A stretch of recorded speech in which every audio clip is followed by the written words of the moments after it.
Overtime Elite might be going broke. If you didn't know, Overtime Elite is a semi-professional team run by Overtime, which offers high school players millions of dollars to leave high school and forfeit their college eligibility. They just signed some big-name players like Trey Parker and 5-star recruit Naasir Cunningham. However, neither of them are getting a penny. In the past, Overtime Elite has guaranteed to pay players over $100,000 and even paid Bryce Griggs $1.2 million. But now Overtime Elite is going broke because they've stopped paying their players. What's up guys, it's Lamont here, and today I'm going to discuss what's going on with Overtime Elite. Just last year, Overtime raised over $80 million for their OTE league from huge investors like Jeff Bezos, Drake, Quavo, and even NBA stars like Carmelo Anthony, Kevin Durant, Devin Booker, and Trae Young. So where has all their money been going? Well, I thought about how OTE makes money. Ticket sales, sponsorships, jersey purchases, and views. OTE has had a few sponsorships, and it seems that they sell a decent number of tickets, but definitely not enough to pay the contracts of their players and investors. Then I checked out their YouTube channel, and it was even worse. They're barely able to get 10,000 views of video. Leading into this summer, all these issues were getting worse, and Overtime Elite had 4 players enter the draft, and none of them got drafted. OTE started to look like a bad option to become a pro, as they recruited a lot of star talent but couldn't produce a single NBA draft pick.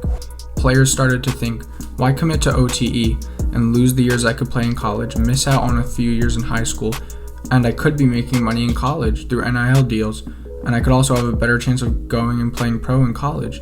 So this leads us to Overtime Elite's solution. They stopped paying their players. Overtime Elite brought in a stacked recruiting class this year featuring Trey Parker and Naasir Cunningham, but they're not paying any of these guys a single penny.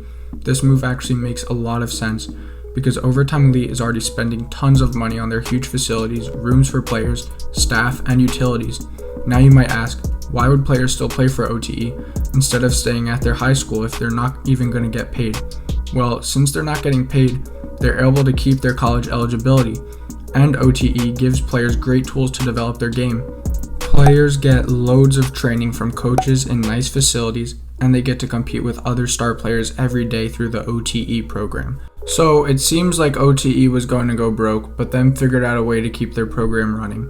However, their solution is not so good for their older players.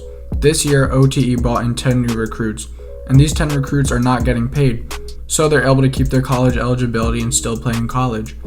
But OTE's recruits from the last year, who are getting paid, are not going to be able to play in college.